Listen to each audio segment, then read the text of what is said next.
Hello guys, welcome back to new blog. আজকে তোমাদের সঙ্গে শেয়ার করবো বিয়ের ভিডিও। তো দেখতে পাচ্ছ গায়ে গামছা জড়িয়ে আমি বসে পড়েছি রেডি হতে। আর এখন ঝটপট করে ট্রানজিশন ভিডিওর মতো ফুস করে হাত দিয়ে ফুস করে রেডি হয়ে চলে আসবো।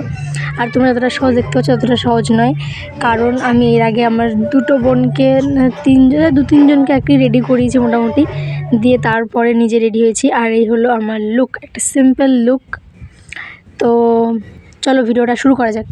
আর হ্যাঁ, আমাকে কেমন লাগছে সেটা জানাতে কিন্তু একদম ভুলবে না, কারণ এই প্রথম আমি এরকম সাজলাম, এরকম একটা রেড শাড়ি পরে হেভি লুক এই প্রথমবার সাজলাম। তো কেমন লাগছে সেটা অবশ্যই জানাবে। আমি একটু ব্যস্ত থাকার কারণে আজকে অনেক ভিডিও ক্লিপ মিস করে গেছি, তো ওই জন্য তোমাদেরকে দোলার লুকটা দেখাতে পারলাম না। তোমরা দেখতে পাবে, পরে দেখতে পাবে ভিডিওতে। তো এদিকে দেখো জামাইবাবুরা চলে এসেছে গেটে, এখন ওদেরকে বরণ করা হবে। প্রথমে কাকি বরণ করে নেবে, তারপরে আমার মা বরণ করবে।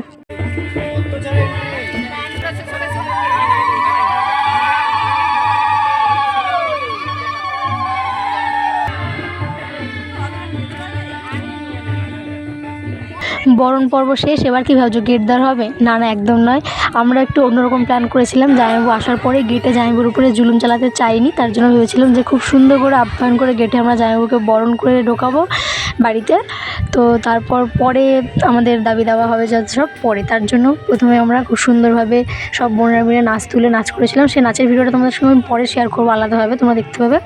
তো যাই হোক, দেখতে পাচ্ছ এখানে কিছুটা ক্লিপ দেখতে পাচ্ছ তোমরা, যে আমরা সবাই মিলে নাচ করছি। তো এইভাবে নাচ টাচ করে তারপরে জামাইবাবুকে ভেতরে ঢোকানো হয়েছে।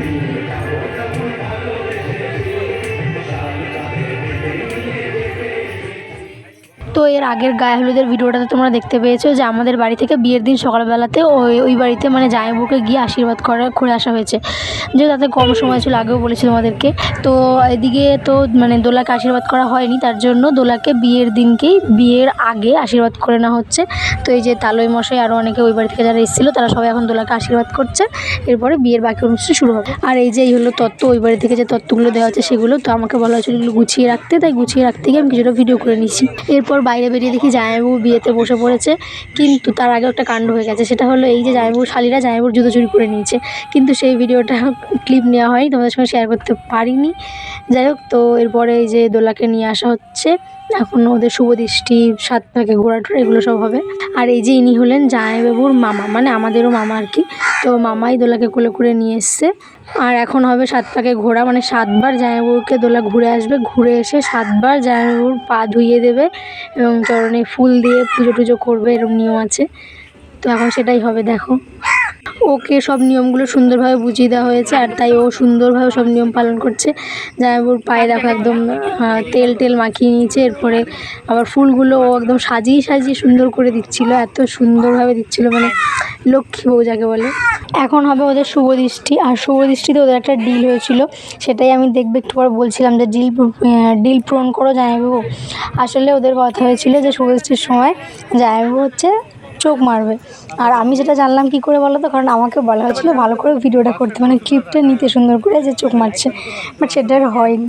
ডিল পূরণ করো জামাইবাবু। এটা কি দেব মাথায়? না না, ওই মুখ হাসি কই, মুখে হাসি কই, দেখো বরের তাকাও বরের দিকে, তাকাও টাকা রে বরের দিকে, তাকাও কপালে ফুটে দাও, আর তুই কপালে ফুটে দাও। বাবা তাকালোই না তো বরের দিকে, ছি, মানে সরি, টাকা সামনে দিকে, এই না তোলো কি করছো, ওদিকে তোলো, ওদিকে যাও। ও মাসি কাটতে কাটতে ভিতর দিয়া আড়া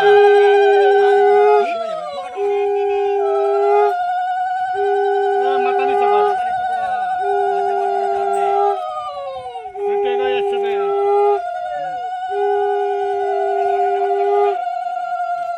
তো 7 পাকে ঘোরা, মালা বদল, শুভ দৃষ্টি সব কিছু কমপ্লিট। পরেই হলো দাবি দেওয়ার পালা, মানে সবাই যেহেতু গেটে ধরে, তো আমরা ভেবেছিলাম, আগেই বলেছি তোমাদের, যে আপ্যায়ন করে নিয়ে পরে দাবি দেওয়ার কথাটা হবে। তার জন্য আমরা ভেবেছি যে বিয়ের মাঝখানে বন্ধনের সময় যে ধরে ছড়া বলে, সেটাই আমরা প্ল্যান করেছিলাম। এবারে ইউটিউব ঘেটে সুন্দর কবিতা পাইনি, যেটা আমাদের মনের মতো হয়নি, তার জন্য সেখান থেকে হেল্প আমরা কিছুটা নিয়েছি, আর বাকিটা আমি নিজের মতো করে লিখেছি। আমি তো টুকটাক লেখালেখি করি, তোমরা জানোই। চোর পড়েছে কিশোর বাড়িতে, চোর পড়েছে, হাত বন্ধন পা বন্ধন দেবতা বন্ধন করি, নামটি আমার মনীষা বারু, তোমার 1 নম্বর শালী, ধর্গ দিদি ধর, অনেক খুঁজে 6 বনে, পেয়েছি তোর লাল টুকটুকে বর, এসেই যখন পড়েছ আমার দিদিকে বিয়ে করতে, তবে তো রাজি হতেই হবে আমাদের সবাই সাথে। মেয়ে আমাদের লক্ষ্মী মতো গুণে পরিপাটি, হাতটা শুধু ধরে রেখো যতদিন না হাতে ওঠে লাঠি। রাগ করলে রাগ ভাঙিও, সন্ধ্যেবেলায় ফুচকা এলো, বছর বছর ঘুরতে যেও পাহাড় নদীর পাড়। এবার বলি পরের শর্ত, খুশি মনে মেনো, জামাই বাবুর শাড়িদের মাঝে কেউ কথা বলো যায় না। ছয় ছয়টা শাড়ি পেয়েছো এমন কে পায় বলো, শাড়িদের শর্ত মেনে বিয়ে শুরু করো। দরাদরি করো না, পুরো টাকা না পেলে হাত ছাড়বো না। খুশি মনে স্বামীদের সাথে 10,000 টাকা হাতে তুলে দাও। কিন্তু গাইজ দুঃখের বিষয় হলো এই যে আমাদের দাবি দাবা পূরণ হয়নি। তো দাবি দাবা যেহেতু পূরণ হয়নি তার জন্য আমরা সব বোনেরা মন খারাপ করে চলে গেছিলাম ওখান থেকে। দিয়ে গিয়ে ঘরে বসেছিলাম, বাকিরা কেউ কেউ ঘুমিয়ে পড়েছিল, এরকম একটা অবস্থা। তার জন্য এরপরে মানে বিয়ের বাকি রিচুয়ালসগুলো সুন্দর করে ভিডিও করতে পারিনি। সিদ্ধানের ভিডিওটা দেখছো, এটাও অন্য কারো করা, আমি করিনি। মানে একটা বোন ছিল, তাকে বলেছিলাম যে একটু ভিডিওটা করিস, তো সিদ্ধানের সময় ভিডিওটা করেছিল। এই যে হলো সেই ভিডিও। এরপর হলো খাওয়া দাওয়া। আমাদের দিদির বিয়ে, বাকি সবাই খেয়ে দিয়ে চলে গেছে, কিন্তু আমরাই খেতে পাইনি। মানে একদম শেষ পাতে যা পড়েছিল, কিছু আইটেম শেষও হয়ে গেছিলো, তো শেষ পাতে পড়ে থাকা যা থাকে আর কি, তাই আমরা খেয়েছি। তো কি আর করা যাবে, তাদের না বলে খেয়ে নিলে আমরা বলি আমি তো এখনো খাইনি, এখনো মুখে দিইনি। কেন, তোমার প্রীতি আছে, তা প্রীতি খেয়ে নিচ্ছে, তুমি খেয়ে নাও। তো দেখতে পাচ্ছ আমরা বোনরা বসে পড়েছি বেয়াইদেরকে নিয়ে একেবারে খেতে। আর এরপরেই হবে মানে বিয়ের পরের রিচুয়ালস, মানে কি পাশা খেলা টেলা কি খেলাতে হয়। তো এবার ব্যাপার হলো এই যে আমাদের তো ঠাকুমা দিদা এখানে সেরকম কেউ নেই যে খেলানোর মতো কেউ নেই অ্যাকচুয়ালি সম্পর্কে। তার জন্য দায়িত্বটা আমার উপর এসে পড়েছে। মানে সবাই আমাকে বলেছে যে তুই ওদেরকে খেলা। এবার আমি তো খেলার নিয়ম টিয়ম সেভাবে জানিই না কিছু, ওই দিক থেকে সবাই আমাকে যা বলে দিয়েছে আমি সেভাবে করিয়েছি। আর ওইদিকে সব বৌদি আর আমি দুজনেই খেলাচ্ছিলাম অ্যাকচুয়ালি, কারণ আমি যেহেতু জানি না ওই জন্য দুজন মিলেই খেলাচ্ছিলাম। তো এখানে যে খেলাটা হচ্ছিলো দেখো, চালের ওপরে সুপুরি দিয়ে তারপরে একটা কাপড় দিয়ে হাত দিয়ে চেপে রাখছে। একবার জামাইবাবু করবে, একবার দোলা করবে। তো যখন দোলা করবে তখন জামাইবাবু ওর হাতের নিচ থেকে কতগুলো সুপারি বের করতে পারছে, আর যখন জামাইবাবু চেপে ধরবে তখন দোলা জামাইবাবুর হাতের নিচ থেকে কতগুলো সুপুরি বের করতে পারছে। এটা হচ্ছে খেলা। হ্যাঁ, এবার যে যতগুলো সুপুরি বের করতে পারবে সে তার কাছে তত টাকা পয়সা নিতে পারবে, এরকম হচ্ছে ব্যাপার, মানে এটা বলা হয়। আর এরপর হচ্ছে এই জলে, ঠিক আছে, দুজনের মুকুট থেকে শোলা ছেড়ে নিয়ে তারপরে জলের মধ্যে দিয়ে বারবার করে ঘোরানো হচ্ছে। কিন্তু এতবার ঘোরানোর পরেও একবারও মানে দুটো শোলা মেলেনি। এই খেলাটারও একটা নিয়ম আছে, যেটা মনে করা হয় যে দুটো শোলা ঘুরে ঘুরে এসে এক জায়গায় যদি মেশে তাহলে সারা জীবন ওরা একসঙ্গেই থাকবে।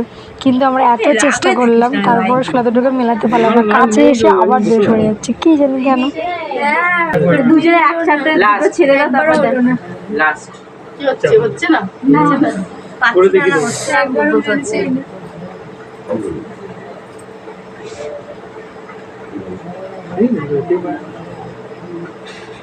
কোনটা কে, ছোটটা কে বড়টা কে? ছোটটা বড়। এরকম করলে কিন্তু হবে না, বাড়ছে ঘুরে ঘুরে কাজে গিয়ে আমি দূরেই চলে যাচ্ছি।